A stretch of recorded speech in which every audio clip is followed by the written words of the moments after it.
This is the ArtWorks Alliance podcast. ArtWorks Alliance promotes better participatory arts, encompassing all art forms, ways of working, settings, and art purposes. Find out more at artworksalliance.uk. Hello, this is the ArtWorks Alliance podcast. I'm Rob Watson, and today I'm joined by Anita Holford and Sarah Longfield. How are you both?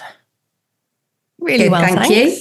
Wonderful. Not too warm. We've had a couple of warm days here in the UK. For anybody else who the attitude towards British weather is that we get anything above 20 degrees and it's a heat wave. It lasts for about 3 days and then it crashes back down to about 14 degrees. So we're all more relaxed at that point then. So puts it in a bit of context. Well, alas, like north of the border in Scotland, we've barely reached above 20. It is, I think yesterday it was around about 15. So, well, that was my next question because we've got a good geographical spread here today. I'm based in Leicester, which is in the centre of England. Where are you based, Anita? So I'm based in Monmouth, southeast Wales, just on the border of England and Wales. And Sarah, you're based in? I'm in Glasgow. I know I don't sound like it, but I've been here for 24 years. And you've never picked up an accent. That's I know. If I'd moved to the Midlands, it would have been like within 24 hours. I picked that one up almost instantly, and various places in the world I can pick up. But the Glaswegian, no. I use Glaswegian words, but the accent stays very slough. Well, feel free to drop some in. And we'll add the vernacular expressions. And if I drop anything in that I've picked up from Leicester, then I tend not to use any kind of scouse terms. But if they drop in and you're not sure, please do let me know.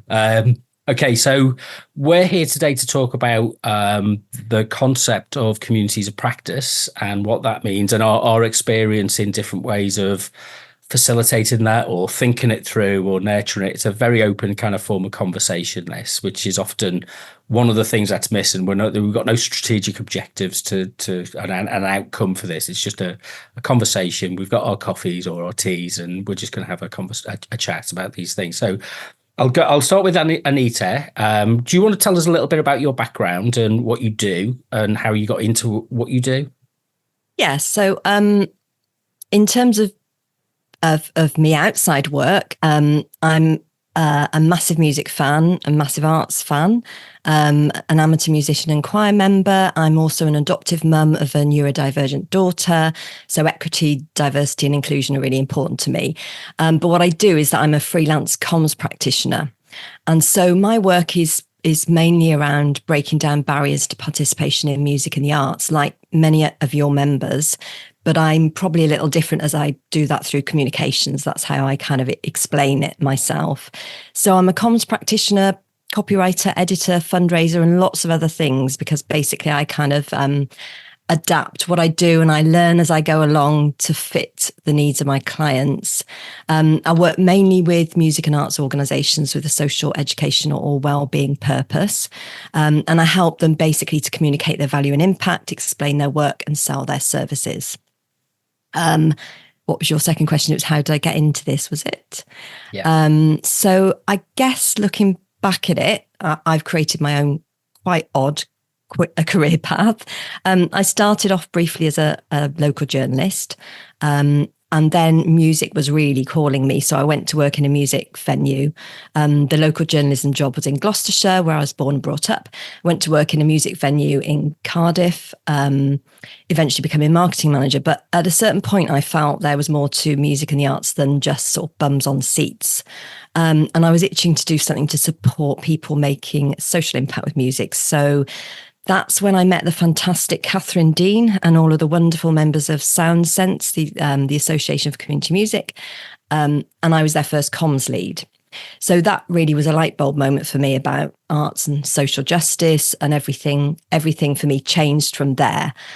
So after a period of working with them, I went freelance, focusing on written communications, but basically doing all sorts of things from strategy to tactical delivery of comms, and then also more recently fundraising and evaluation. Sarah, what about you? What about yourself?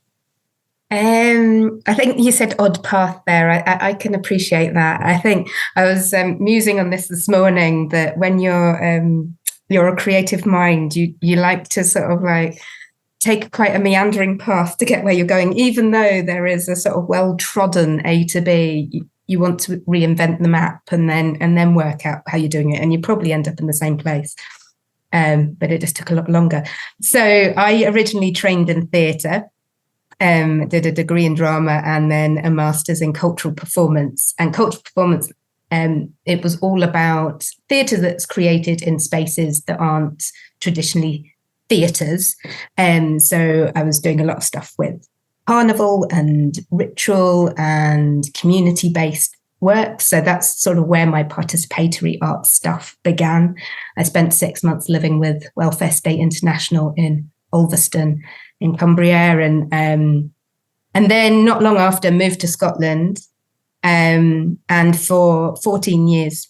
Was it 14? No, I'm lying. I always add on a couple of years. The creative extrovert adds on a few numbers all the time. No, for about 12 years, I was artistic director of Toonspeak Young People's Theatre in Glasgow, which is still going from strength to strength. And I left when I felt like I became the old lady in the corner going, no, we've tried that doesn't work. And I felt I was holding the company back a bit because I'd just been there too long. So I went freelance, made a bit of my own theatre, and set up 2 social enterprises. One was all about beadwork, which had been a kind of hobby of mine. And I'd started running retreats. So basically taking older ladies on holiday, reducing social isolation through playing about with sparkly beads. And so Mrs. Magooty came into being, a whole other podcast on why it's called that. And then I also set up See, Think, Make, which primarily was all about working with Trinity College London on Arts Award, which wasn't that well known in Scotland. So I became one of the Scottish trainers, and I organised a sort of training agency to give an easy route for people doing participatory arts with children and young people to, bring some qualifications and accreditation into that work. I'm still on the training panel with Trinity, but when COVID hit, I thought, this is ridiculous. I have 3 sets of accounts, 3 websites, 3 social media things, which I was pretty rubbish at the social media at that point. This doesn't make any sense. I'd also just started training to be a coach. So I wound up the 2 social enterprises and brought everything under one roof, which is just me, Sarah Longfield.co.uk. It's all just under one website, which was against sort of business mentoring advice. People won't understand how you can be a coach and you can run beadwork retreats and you can go off and produce projects. And I was like, the right people will understand. And that's sort of how it's evolved. I did have an idea that when I was training to be a coach, I would somehow go off and coach, corporate, affluent, lovely people. And that would just be a nice, stable, secure income. And then, that would help fund some of my funner stuff. But of course, things don't quite work like that. People want to work with you because you've got experience that's relevant to them, even though coaching's non-directive. So I coach artists and creatives and people running their own business, small and micro enterprises. Most of the time that's around the business stuff that we're focusing on, the business strategy, finding your mojo again, getting through creative block. But I also support people, with broader life stuff. So now I do a bit of a mix of things, which I absolutely love. Someone described a creative as a novelty hunter. And so I've built a career that has novelty hunting as part of it. So that's me. We're part of and we're supporters of the ArtWorks Alliance, and it would be remiss to not kind of talk about the background of the Alliance in terms of participatory arts. And I suppose the question is, what does participatory art mean to you? Is kind of well trodden within our network, but it isn't generally understood outside. And there are, that interest in, I like that expression, Sarah, of kind of, you can maybe think that you're going to talk to quite well-off, well-to-do people, because that's got a participatory element to it as well, but it doesn't work out that way. Where are we with your kind of overview of, at this moment of transition within the UK to possibly to a new government, that kind of thing? It's what do we understand by, Anita, what does your contacts and connections with people tell you about what participatory arts is today? Oh, wow. The headlines. I know that's a massive question. I'm really good at asking those really big questions, but just for you, what would you grab and say, if you had to run out the house in an emergency and you have to take your, what do they call it, a bag that you have, I think it's a go bag or something like that, and your participatory art stuff is in that, what would you take? What would be in that bag?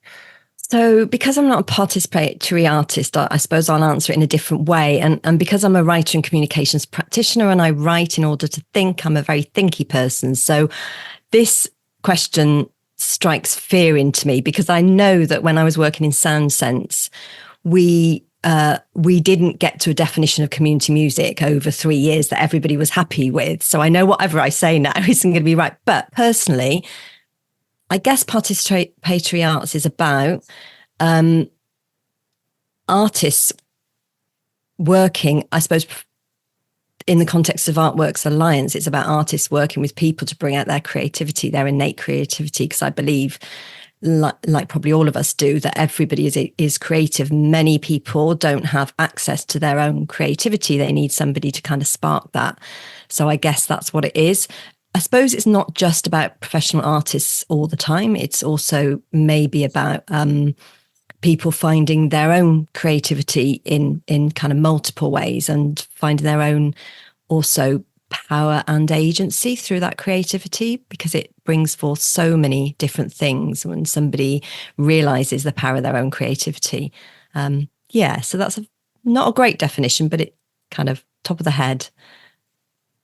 I think that's a very good definition. Are you boiling it down? Sarah, what about yourself? I think there's a kind of golden thread running through all the different elements that I do, which is, like you say, Anita, about connecting people with their creativity, and whether that's working with people who already know they're creative and maybe are pursuing a creative career, or people who, perhaps haven't felt allowed to tap into their creativity. I certainly meet a lot of older women through the beadwork stuff that I do who, haven't ever felt like they could label themselves an artist, until later on in life. So I think for me, participatory arts is what should be at the core of all culture. And I know I'm biased, but you could see it with the COVID recovery. Certainly in Scotland, there was an enormous, enormous amount of money suddenly invested in participatory arts practice through the Culture Collective and other things, that I think that really sort of highlighted it for me, that when push comes to shove, and we're in a difficult situation, there's a kind of mass trauma going on, that getting people participating in the arts is the key, not just passively absorbing it. And I think, lockdown opened up creativity for a lot of people as well. So I think it's fundamental. When you look at government strategies, you look at Arts Council England's strategy, the Let's Create strategy, across the board, the participation is absolutely inherent in it. And we're not quite yet seeing that reflected in how the arts are supported.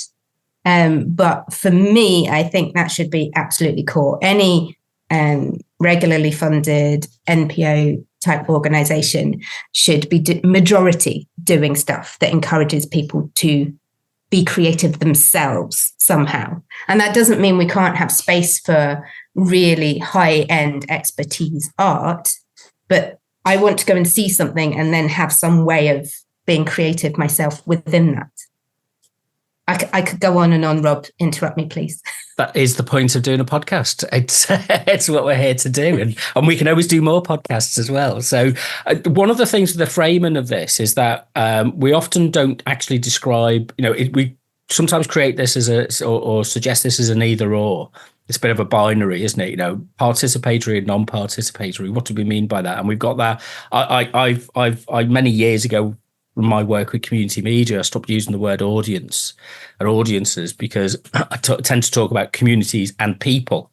And that for that reason, about participation, and everybody should be engaged in producing something. But that's am I being naive? Is that a minority, or is the participatory impulse or idea, is that a minority concern, and we've created our own little filter bubble around this? And actually the vast majority of concerns of our fellow citizens here in the UK are for the audience-led stuff, which is a market, particularly in the UK, it's a market, streaming services on music or films and TVs, or theatre, grand scale theatre in the West End, that kind of stuff. It's kind of, you pay your money, you buy your ticket, you turn up, you get entertained, you have that thrill and a buzz, and then you go away and you have a meal, or you carry on whatever, you do your ironing to it or whatever it is, but it lacks that participation. Why is that audience model still so dominant? In terms of, because we need to understand this in order to be able to mark out our territory, if you like, in terms of participatoriness of what we do. The market is powerful, isn't it? Capitalism is powerful. That's the bottom line, I think. But there are certain points in our life. It might not. I think about that a lot, Rob, actually, this thing about participatory arts, because not everybody wants to participate in the arts, maybe, but actually, if you delve down into it, people do want to be creative. They do want to find their creativity. And at points in our lives when we're facing a difficult situation, so during COVID, or maybe during ill health, or maybe when we suffer from dementia, those are the moments when the arts and creativity can really help us and can really be meaningful to us. And I'm always really interested in how art and culture and music can be meaningful to people, because often people sort of think, I'm not creative. I go to gigs and I go to art galleries or whatever, but I'm not creative myself. And at those moments when they have a desire to be creative, I think that creative spark comes through at certain moments in our lives, certain situations we're in, maybe when we're surrounded by other individuals and think, oh, I'd like to do that. But I'd say bottom line is, it's a really simple thing that the market and capitalism is powerful, and that's why we are where we are. Sorry, Sarah, go ahead. You go ahead. I think it's exactly that. It's more easily quantifiable. The bums on seats is an easy number to count. And so if we're, trying to think participatory arts as kind of the glue between things, and that's much harder to, there's so many conversations, isn't there, about how we evidence what we do and how we explain what we do and quantify it. But there's various different models that have come and gone. And it's because it's a really intangible thing to talk about, how being creative yourself affects the quality of your life. But those of us sort of who walk the talk all the time, we know what that magic is, but it's much easier for a politician, a decision maker, someone less connected to be able to go, oh, well, that's a good industry, isn't it? Look how much money that's making, like the West End or something like that. So I do think the audience model will pervade, unless we, continue to rebel against it. But then when you look at, like I say, you look at government strategy and you look at the manifestos, it's all about people and well-being, people thriving. That glue that we provide is absolutely essential. So we just need to keep banging our drum. I do wonder sometimes if we need to be careful when we use the word creativity and maybe more broad-minded about creativity, but I'm not sure. Because my sister's an engineer. She's highly creative. She uses her creativity to solve problems every day. She probably would say she's not artistic, but actually she was a person who got me into music, I guess, along with my other sisters. And so people Yeah, creativity is a interesting word, because I heard a really brilliant phrase yesterday, or the day before yesterday, by I've forgotten her name, somebody who is part of the Cultural Philanthropy Foundation, and she was saying, very simple phrase, culture is central to a life well lived. And I just thought it was so simple and so brilliant. And I was thinking, should we change that to creativity? Because culture maybe suggests that's something that you experience and observe and aren't really participating in. It can be easily misinterpreted as that. But then if you say creativity is central to a life well lived, then it doesn't necessarily have to be culture. So yeah, language is slippy, isn't it?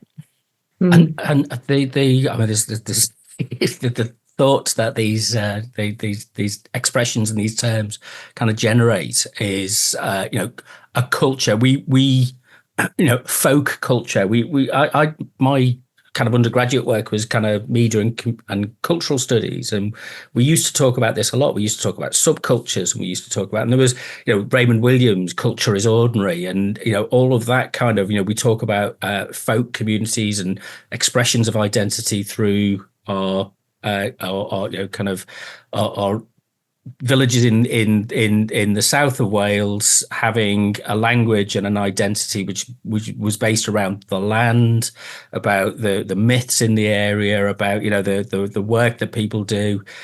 And we've kind of in the postmodern age, the globalized cultural age, it's almost as if we can just pick these things off a shelf. I mean, I'm skeptical. I think my dominant position about most things these days is skeptical. I believe it's kind of our job to test ideas, not to celebrate them. And sometimes that means that you can move into territory which is a bit uncomfortable for people. But there was a project in Leicestershire, which and it's probably a really good project. I've only seen the headline report that was in the local newspaper, where the Battle of Bosworth Field Heritage Centre, just nearby, just outside Leicester, had done a project with some Sikh women to look at I don't think it was looking at the link between what was happening at the Battle of Bosworth in 1435, I think, and what was the origins of the Sikh religion. And I was like, in India at that time, the Punjab region at the time, I think it was like, I just didn't get the connection. It was kind of like trying to make a connection for the sake of it, rather than saying, let's look at this and see what the character of this culture in that particular place at that particular time. And in a way, the danger is that we see, because of the fund and application models, and because of the language that's kind of grown up in evaluation through research in universities, is like these terms all of a sudden become interchangeable. And I'm skeptical about that, in thinking that actually, no, they're not interchangeable, because they're defining something very different from each other. So I suppose the point I'm trying to get to is that it's, we occupy a particular position about participatory culture and arts, which actually, there is no, I always use this phrase a lot at the moment, there is no place where everything is equal. Nothing is, it's not like an easy algorithm. And yet our dominant way that we're supposed to operate and evaluate these things and represent them is that there's like an easy exchange between the two. Identity and you could almost map out a sense of cultural belonging. We probably would all automatically agree a sense of cultural belonging is really important. Well, what about when that excludes people? Because to have a sense of belonging, you have to exclude something. And it's like, hang on a minute, these two aren't equal in a dynamic, like an algorithm that kind of, you can spew things out.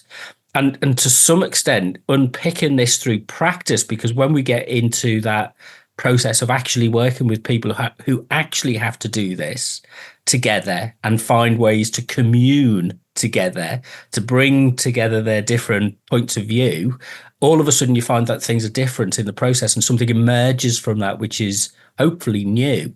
That's probably a long-winded way of of kind of saying I'm not sure about anything these days, and maybe we should keep that open, that not sureness. Does that sound useful, or tell me if I'm wrong? I'm happy to be wrong. from a Sarah, communication. sorry, Annie, I was just going to say, Sarah, you're an adopted Glaswegian, but you haven't adopted the traits. The traits of that. Is that I'm a self-excluded scat. I don't like the kind of a lot of the cultural attitude that I grew up in Liverpool and moved away from it. I actually don't like the accent. I don't feel I belong there. And it's like kind of, is that interchangeableness of culture, is that something you could, is that a problem for us? Yeah, there is something really interesting in that. And it's something that was already on my mind before I chose to move to Scotland and then, chose to stay here. Growing up in the southeast of England, where, that part of the country had just always been the oppressor, not the oppressed. So there'd been no fight to hold on to cultural tradition. And so, there was a scant bit of maypole dancing. There was a very sort of dodgy, well, that's a terrible thing to say. There was a small and not that inviting and invigorating museum in Slough. But, there was very little going on. And so, I kind of collected my own facts about the place. Like Uranus was discovered in Slough, and so was Tony DeBart. Jimmy Carr used to live there. And you can talk about The Office quite a lot. But if Ricky Gervais had grown up in Slough, he would have set it in Reading. It's just because he grew up in Reading. There's a bit of a rivalry. But I was already feeling that lack of cultural belonging, when I was in my teens, early 20s. And so somehow that raised my anchor and enabled me to be able to land wherever I wanted to. And then it gives you quite an interesting perspective because you are kind of other all the time. I think it creates barriers though with participatory arts, and I was talking to Catherine Wheeler about this, the fantastic toolkit she put together. She interviewed me around this. And one of the reasons, as well as becoming the old lady in the corner at ToonSpeak, one of the reasons I also left is because my accent meant that I could only have a certain level of impact because I was always other, but also my accent is quite posh English. It's just because I did a lot of drama stuff and my accent's evolved to what it is, quite a mixed family background. So that, when, say, a parent or a grandparent was unhappy, like their kid got the wrong part in the show, or I'd been too harsh on them or whatever, and they'd come to have a bit of a combative, conversation with me. And I was a 25-year-old, like absolutely terrified of this forceful woman coming to talk to me.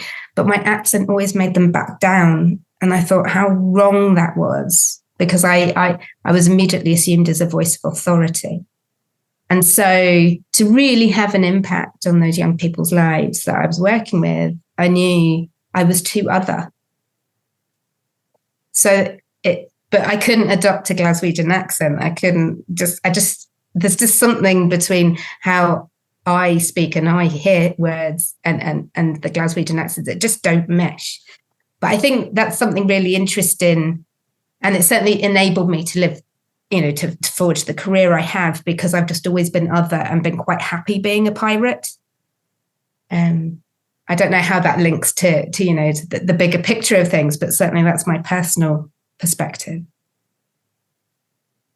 Anita, what about your experience? Is that sense of belonging drive? Because people are you Welsh? You're living in Wales, but I've got friends who are Welsh. Is that and there is a tension there, isn't there, about the strength of the Welsh identity? Yeah, so I'm not Welsh, although I've got Welsh heritage. So a grandparent was Welsh. My husband is first language Welsh speaker, and all his family. And I feel I've been adopted by Wales. It's difficult, though, because I feel proudly Gloucestershire. So that was where I was born and brought up, and I have a very strong connection to there.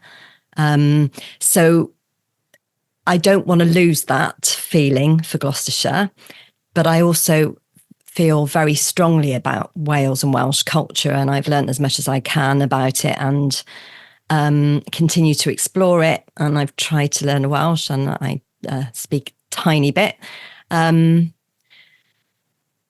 Yeah, and funnily enough, when I was at university, my dissertation was about folk music. My degree was communication studies, but my dissertation was about folk music and it becoming a commodity form, and kind of interviewing some folk musicians and things. And I think when I was a teenager, I had an itch to find that sense of cultural belonging. And I, if I'm really honest, I don't think I ever have found cultural belonging. I suppose I've done it through my work, but even in my work, I suppose I find cultural belonging in music, in being a music fan, but that's not necessarily participating. And I've found recently cultural belonging in a community, quite amazing community choir in Monmouth that I belong to. So there are little pockets of cultural belonging, I guess, that I've picked up along the way. And I think that's what cultural belonging is about, really. It changes over time. And it's not this big thing that I'm from Gloucestershire and there's brilliant Morris dance culture and whatever else.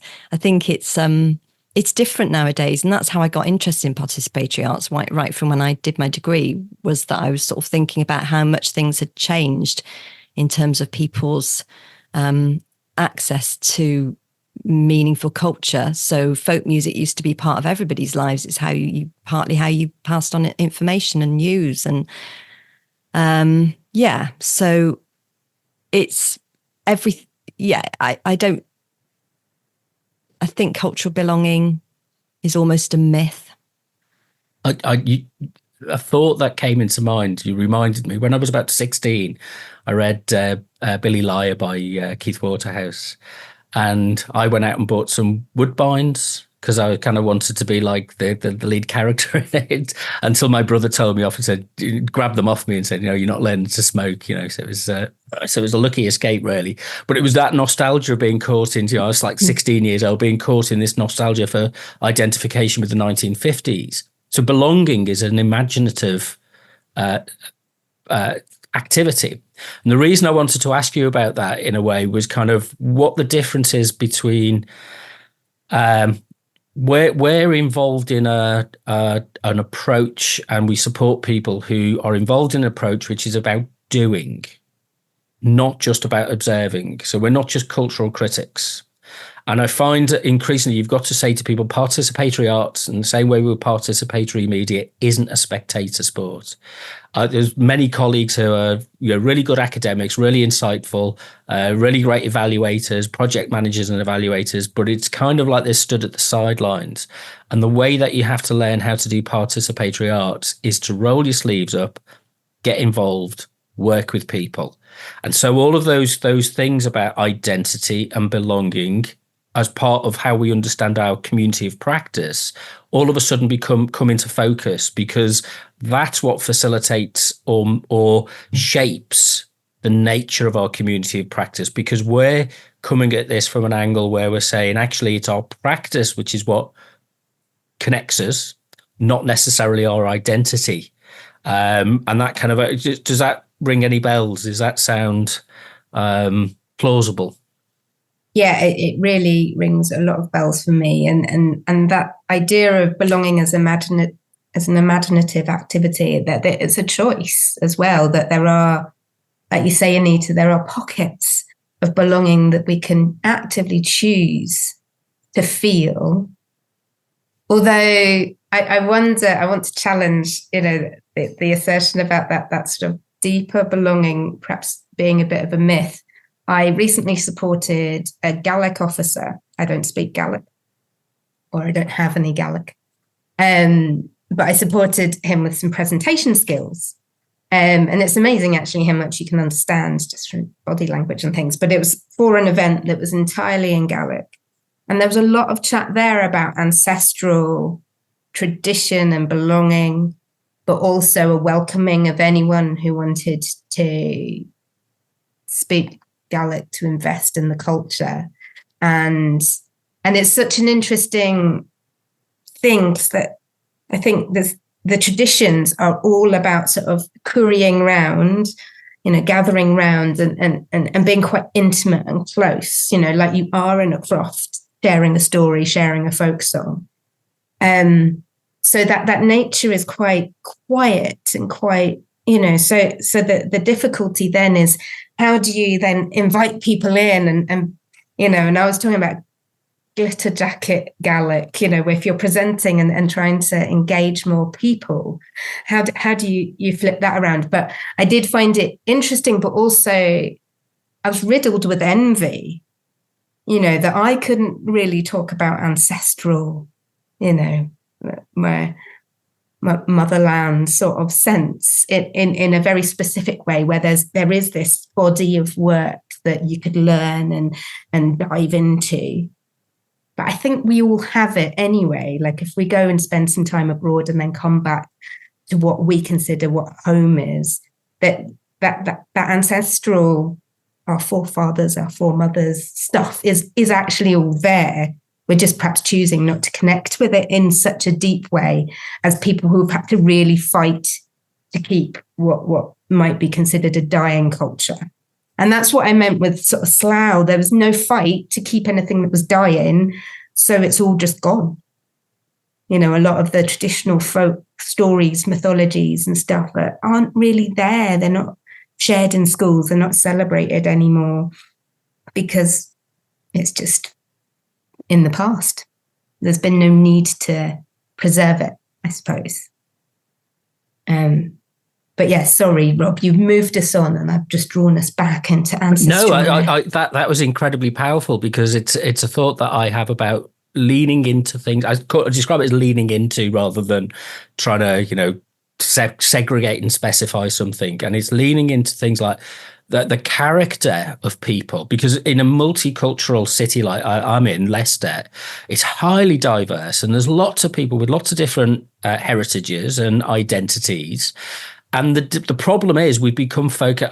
My argument these days is that we've become over-focused on a sense of identity, and we should be looking at character as a kind of, what does that mean? But a sense of character I kind of suggests that there is something, as you've described, there is something that's connected with our past, something that's connected with our the mythological underpinnings that we share as a culture.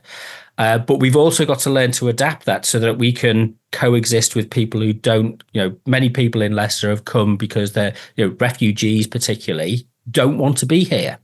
And, they were forced away, whether it was Ukraine or whether it was Syria. And it's like, so that this idea of integrating that culture is kind of more problematic. And, we hopefully hold a space open for them. And at some point they may wish to return, and we facilitate that. That's our duty as citizens.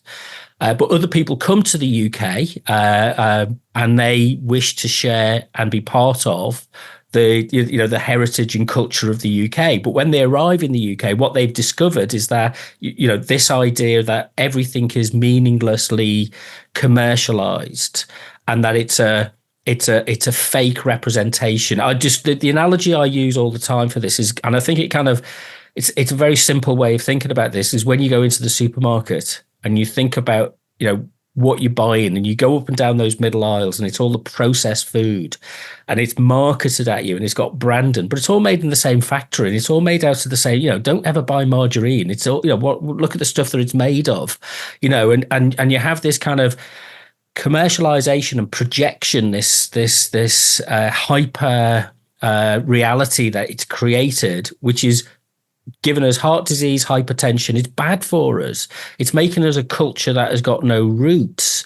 And so when you talk about food literacies and food skills, you kind of start to say, well, a bad example maybe, because I know the French can be, but they've invested heavily in their identity through food and through farming and through, language and culture. And this is probably rose-tinted spectacles, and it's a massive tourism industry and all the rest of it.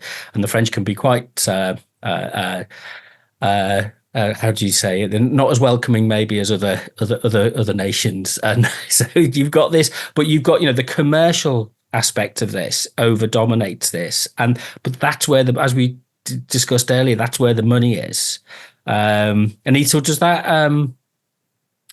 kind of this sense of belonging. How do we factor that into and do you have something when you're writing, helping people with funding applications and things? Is that a thread that runs through this, or is it kind of just something which you tick the box to kind of get through what the funding organisation regards as being fashionable for a particular moment? So can you ask that question again, Rob?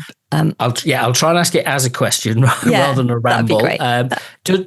Does this is there a tension? Is there a conflict or a contradiction about this idea of a sense of belonging and cultural roots? And what are the funding organisations look for, and the professionalisation of arts management seeks to do?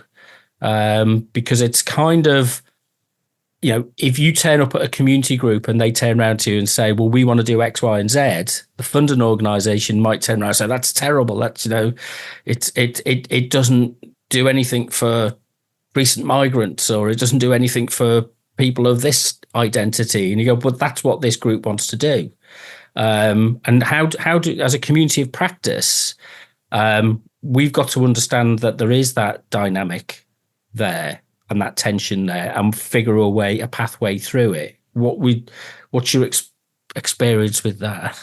A massive question.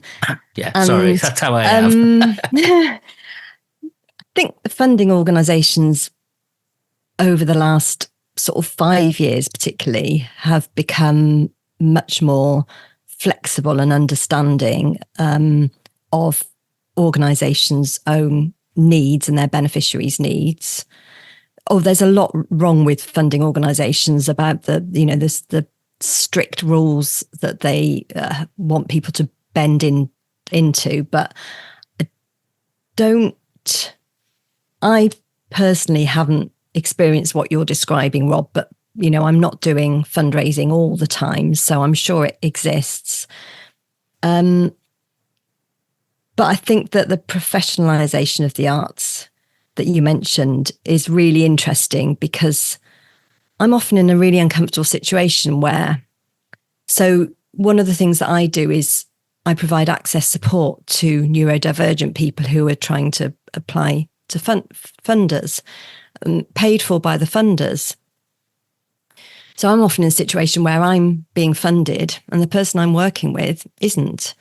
And I find that really uncomfortable, and I try to do my best to kind of redress that by, maybe doing voluntary work for them as well and things like that.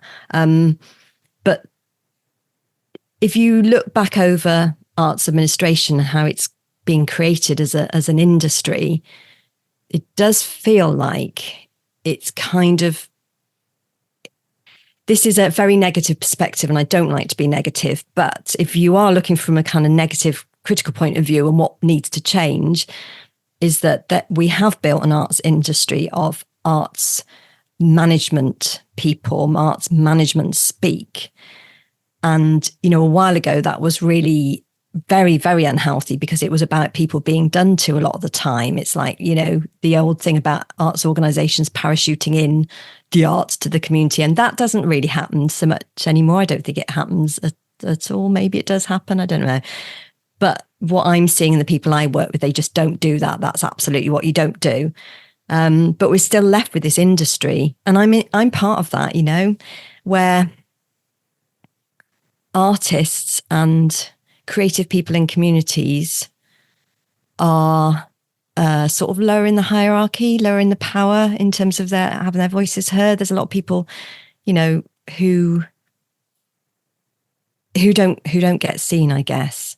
I'm giving a very rambly answer now, I realise, but it's sort of, I remember somebody, I think it was the chair of the Arts Council of Wales, who was, I can't remember his name now, it was probably about 15 years ago, and he did this really rousing speech where he actually criticised this industry of arts management, arts administration that we've built.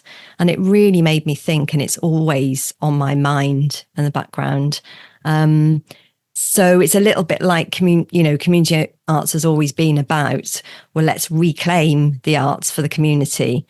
Maybe we need to reclaim arts administration funding that sector for our communities.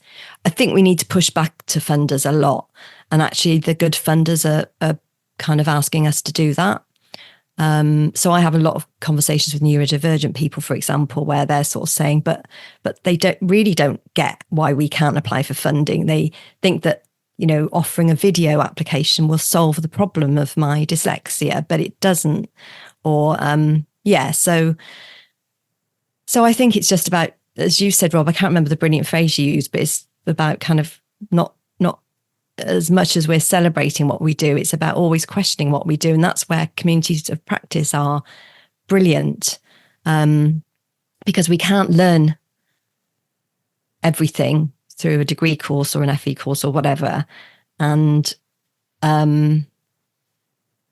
communities of practice can help us build our own theories, in a sense. And I've kind of had experience of a couple of communities of practice, one which was emerging and not quite a community of practice, another which really was a community of practice and was very powerful.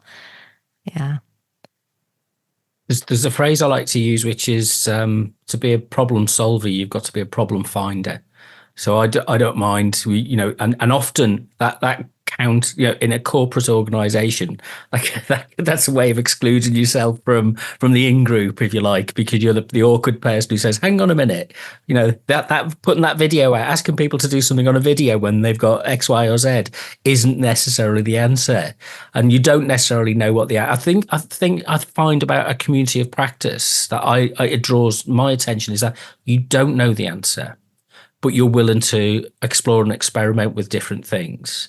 And they're the people I like to work with as well, because there's at every level, there's an openness to say, okay, let's give it a go. And if it doesn't work, we'll try something else, or we'll repurpose it. And what we've established and what we're doing is no longer functional. The in Slough, the arts and culture setup run by the local authorities, all that kind of stuff replicated right across the country is kind of just a kind of ticking over of the engine, and just to keep things in place, but it doesn't really do anything. Its purpose is like just hold things together rather than actually move things forward. How have you, Sarah? How have you managed to move things forward? Do you challenge people? Have you had, tell us about the rows you've had with people and the kind of the moments where you've thought, oh my God, this is all going to fall apart because, these points of view can't be, held together. I think I've had a bit of an interesting journey with my own sort of sense of rebellion. I think I've always been rebellious, but I found it quite hard to accept that. Now I feel like I tickle the world with a feather duster rather than with a pointy stick. So I haven't had any, I probably have had some stand-up rows, but I feel like I've been sort of quietly, persistently, I'm not very quiet. I've been persistently sort of tickling things to change rather than yelling, because I suppose, there are a lot of, most people work in the arts because they're passionate about it, because they really care. And that culture of, professional arts management that's grown, those people are brilliant people who do really care. But then, yes, there is then these sort of layers of local authority or funding bodies that just overcomplicate, meetings for meetings' sake, people fighting for their jobs constantly as well. That people go into that sort of side of things for more security and stability, and it's actually just as fragile as those of us who are just, creating our own pirate flotilla. So how do I move things on? I suppose for me, what I do now is about supporting people directly, whether that's in a group setting or one-to-one. And it does often come down to oomph, how do you find your mojo? How do you stay motivated? How do you cope with the endless rejections that if you want to work in the arts, you will get? And also just creativity, whether that's in the arts or just any creative process, has to be married with failure. And we have to be really good at being able to roll with failure. and enjoy it almost. So at the end of the day, I suppose for me, the work I do and how I feel I can make a difference isn't about trying to change the big systems, because maybe I don't argue in quite the right way to really have an impact there, but to make people more resilient, shift mindsets, and really support people who are in that. I always talk about creativity as being this dirty, noisy forge. It's a brilliant place. It's where, base metal can turn into gold, but it's not a pleasant place to be in a lot of the time. It's a hard place to be. And if I can support folk in that place, as well as, spending some time hanging out there myself, then we're keeping it going. We are making changes. They might be micro changes. I recently, about a year ago, I signed up to be an assessor for a funder because I wanted to see what it was like from the other side. And there was a really useful bit of training, actually, that we did around unconscious bias. That, I've done unconscious bias training before, and I like to feel like I'm an inclusive, welcoming person. And if I was reading an application from somebody other than me, I wouldn't be making, assumptions, they're not like me, therefore they're not worthy of funding. But it went deeper than that. And it was about that language that we've developed, that the professional arts management language that's developed. And if an application didn't use that language, it would be very hard for me not to think it was less than, because it wasn't quite conforming to the system that I've, willingly stepped into with this assessment. That was fascinating. And I thought, right, what if I got something written in a dialect or a colloquial thing that I could still understand, but it wasn't using those sort of articulate, clever, arty phrases that I got utterly bored of. I swore in lockdown I'd never write another funding application again. And now I've moved to the dark side. In a very tiny element of my work, it's maybe so far it's been 4 days of my life this year. But yeah, it's because of that language, and we started talking about that language, where it's difficult. But at the same time, I think we shouldn't waste too much time worrying about the language. Yeah, it's difficult, it's slippery, it can be easily misconstrued. But to move forward, we've got to take action. We just need to do stuff. We need to make stuff happen. We need to get into spaces, like you say, Rob, get on that coal face, work with people and ask what if, and find ways to get that funded, even though it's much more intangible. And we're asking a funder to, say, yeah, okay, we'll support you to get in a room and ask what if, without you knowing where that might lead. Find ways to be able to, beat the system and get that supported. Because it's much more tangible, isn't it, for a commodified, this is what our product will be, which, the parachuting in was so much easier to explain, wasn't it? Because, the artists, those trained, esteemed, put them on a pedestal, holy people, knew what they were going to do to others to give them that little snippet of a creative life. But actually, yeah, we just need to take action. We need to move. Yeah. I'm going to adopt the phrase rebelliousness. I think that's you've used it a number of times, and that's right. Really, yeah. We and as a community of practice, it's about coming together to give ourselves the not unchecked and not unbounded, but to give ourselves the confidence to be a bit more rebellious. Again, there are two quotes I know from Raymond Williams, and one of them is in order, he talks about our media, democratizing our media, have to deprofessionalize it. And I think that's been forgotten. It's become over professionalized. Arts management, arts cultural management. It's become an industry, and it's become, you see words like scale and reach and all that kind of stuff that comes into it, and it loses the core purpose. Anita, I want to ask you a question, which is about technology and AI, because now that we can use things like ChatGPT to do funding applications and to write summaries of things. I saw a great tweet which was saying I don't want AI to do the creative and artistic stuff so I can spend more time doing the dishes and the cleaning. I want AI to do the dishes and the cleaning so I can do the more creative stuff. Are you doing any stuff around this in terms of using AI or technology to kind of do writing and things like that? I'm testing it a little bit. So one of the first tests I gave it was to write a poem about music education. And actually it did a pretty good job.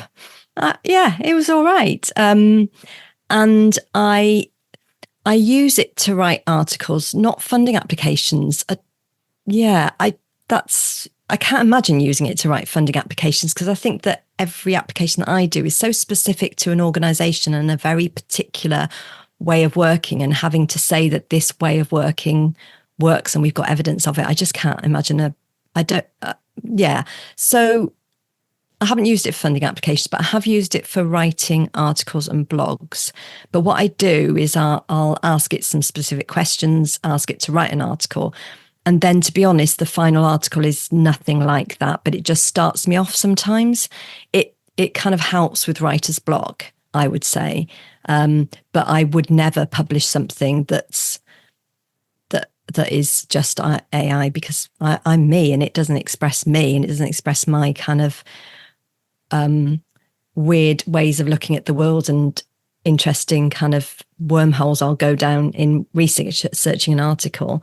One of the interesting ways I've used it is because the prompt notion is quite integral to it, and it's the idea that you say, so you can write something that in your own vernacular terms. And class, I think this is going to be really important for people whose English language is limited, and class and localized identity is what you can do is you can say, okay, you can write it as you would speak to friends and colleagues in your network. And then what you do is you put it into the AI system and you say, right now, as a arts management professional who is writing a funding call, translate this for me, and it will do that. And it's like that. There's this notion of the arts professional living within a particular discursive bubble of certain terms, certain languages, certain key indicators, if you like, that all that management speak that gets drawn into this is kind of like,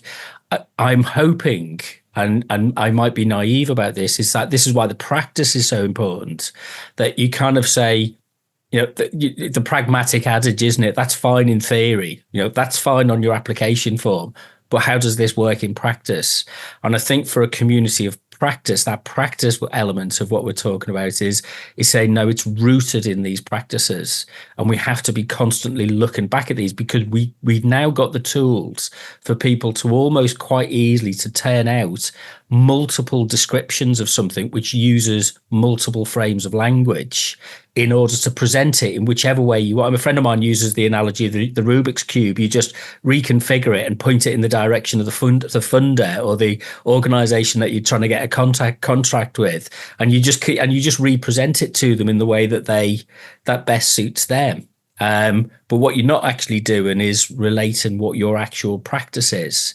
And that community of practice is kind of that grounded element within this.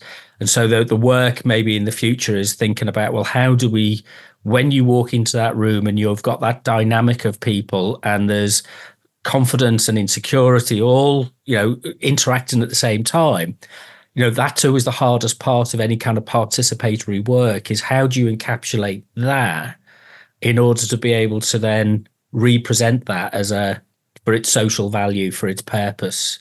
And that's the hard part in my experience. So we've been chatting for, I think, over nearly an hour. So I'm just kind of you're wondering, is there anything that we should be talking about as a community of practice for, any as ArtWorks Alliance, supporters and members? What should we be having conversations about? I know it's conversations you've already had. Sorry, Anita. That's right. It's conversations we're always having, but I think to continue having is really important, is around resilience, being able to, stay motivated when you're getting rejected for things. I think just that constant conversation is so important. And is the danger that is pushed onto, one of the things, we over personalize things in those situations. You're the person who writes the form, put the job application in, and it's like it feels highly personal sometimes, when actually you realize, when they say, one out of 100 applications is successful, that means that there's 99 people who are all feeling beating themselves up, saying, I wasn't the person who. Well, this is part of the danger of a over individualized society, that it's about you as individuals. You weren't the lucky one. It's like winning the lottery. For every one person who wins wins a lottery ticket, there's thousands and thousands of other people who don't. And that shift of perspective to say, no, actually this needs to be more equitably distributed and open and transparent, I think, is the starting point for people to come together to say, how many times can I fill in a funding application form for it to be rejected? It's it takes an awful lot of work. And then when you build up the picture that there's then suddenly thousands and thousands of people who are not being approved for a funding application or a job application, so that you suddenly realize there's something more structural that's not quite working. And that's what we need to change, rather than changing how the individuals themselves necessarily have you need that resilience, you need that individual independence to deal with that. But all of a sudden you realize, hang on a minute, this is a systemic problem, and it's part of the structure of things. But that systemic change will be slower. So how do we cope in the meantime, I suppose, is what I was getting at.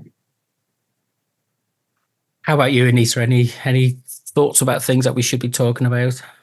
Yeah, so I suppose the first thing with community practice is to have a conversation about what a community practice is, because it could be easily misinterpreted as a talking shop and talking to ourselves and being in a silo.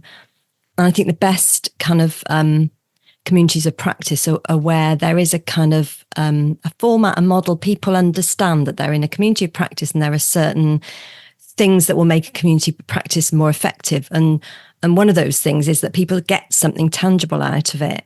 So when I was involved in a community practice to do with music services, yes, we did a lot of reflective practice, a lot of thinking and talking. But we had a system, a process for actually co-creating some resources that will be useful to us. So, yes, so I think that's the other thing, is that you need to talk about what it is and what we've learned from other communities of practice that makes them effective. And there's a whole body of academic knowledge on that by Etienne Wenger. So we ought to sort of look at that, build on that, have a conversation about it, have a conversation about what we want this community of practice to be. And then in terms of avoiding it being a talking shop, obviously talking is important, reflective practice is important. That's the core of this kind of model for collective learning.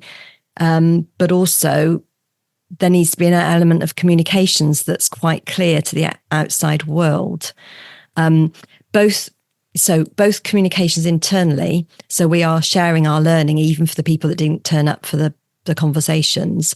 So we're sort of sharing learning regularly in quite clear ways that people can latch onto, understand and use in their own practice. But also then we're communicating, what our sector is all about externally as well, and showing to funders and other stakeholders that we are not standing still.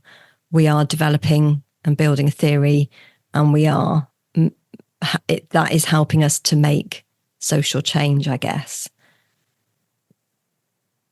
Wonderful. The thought. What was the thought that came to mind there? It was they're kind of rooted in practice, the sense of belonging, but the sense of belonging that's derived not just from nostalgia, but actually from things that you do, and looking for those things that make a difference. and make a positive contribution. So we kind of, that was the phrase I was going to use. I have a phrase, never leave a good conversation in the room, which is why I always advocate getting together and having conversations like this and putting them out as podcasts, even though it's half-formed thoughts and kind of, particularly for me, and bringing ideas together. There's a sense there then that you can share that and you've captured it.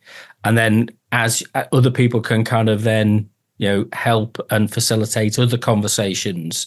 And it's really, it's as a network and as a community of practice, which is distributed and dispersed. I'm hoping that ArtWorks Alliance can develop as a platform for shared conversations about our rooted place-based practice, which is kind of going to change and develop over time. Any last thoughts? Anything we've not covered that you think you wanted to cover? I think we've encapsulated a lot. Any positive thoughts for change after? I mean, this is a week before. This is we're recording this on the 27th. It's kind of a week before what is either going to be more of the same, or is going to be a substantial change in the UK, and nobody's quite confident to we've got our breaths held. What's going to happen next? But do you feel positive for the future for participatory work? I do. I think we've had 4 years of an optimism deficit. Like each year, there's been less optimism. And I think that affects how organizations and individuals choose to move forward, how they deploy their funds, how they, whether they're asking those what if questions. And that's the thing I've noticed with my work and my world. Those kind of emails of like, I'm not quite sure how we might work together, but could we just chat about what if? Those conversations have almost completely gone. I used to get so many indicative kind of conversations like that, calls out of the blue to like, should we just have a chat about this? And this optimism deficit we've been in has to shift. And I don't think, even if a kinder political party gets into power next week, and I've already voted because I'm on holiday next week. They did it when all of Scotland go on holiday. Our schools break up this week. We're all on holiday next week. They did that on purpose. Anyway, but I think even though not a lot will change because there's still not enough money about at the moment, I think just that shift to being more optimistic will make a huge difference. And the futurologists that I refused to believe in 2020, they said, the roaring 20s. Yeah, there's not I was going to say the swinging 20s, but that roaring 20s, that sense of optimism and celebration and party and possibly even decadence will come post pandemic. The extremes of the pandemic will come, but they won't come till 2025. And at that point, I was like, oh my God, I can't cope with that. But we're nearly at 2025. So I can cope with those futurologist predictions now. Just that, and I've been talking about this a lot. If there's a mindset shift, even if there's the same budget in the bank, it will be allocated differently. And that goes for, organizations, individuals, and governments. There's a lot to worry about in the world, but I do see a positive shift coming. I was listening on my phone the other day to the soundtrack to the 2012 Olympics, and I kind of felt that was the last time I really felt optimistic. And that, the music track, go back and listen to it, and you kind of get a grasp, a sense of there was is that kind of tail end before you could. I'm not trying to make this party political anyway, but that cultural. It wasn't ideal. I didn't, it wasn't fantastic, but it was a moment where you kind of thought there was a build up to a kind of sense of optimism. And I think, that kind of having that, it's been turned back in on ourselves, and we found ourselves wanting and in need of being more confident again about what we do and how we do things. Any last thoughts from you, Anita? Absolutely not. I think you two have nailed it. I'm really excited for next week. And I think we all know that it's still going to be tough, But it's just that sense of optimism that we'll all have, because we know we're safer under a different government. And the sort of feeling of optimism, the feeling that we can take risks, the feeling that we're not being kind of hammered down constantly. And that feeling that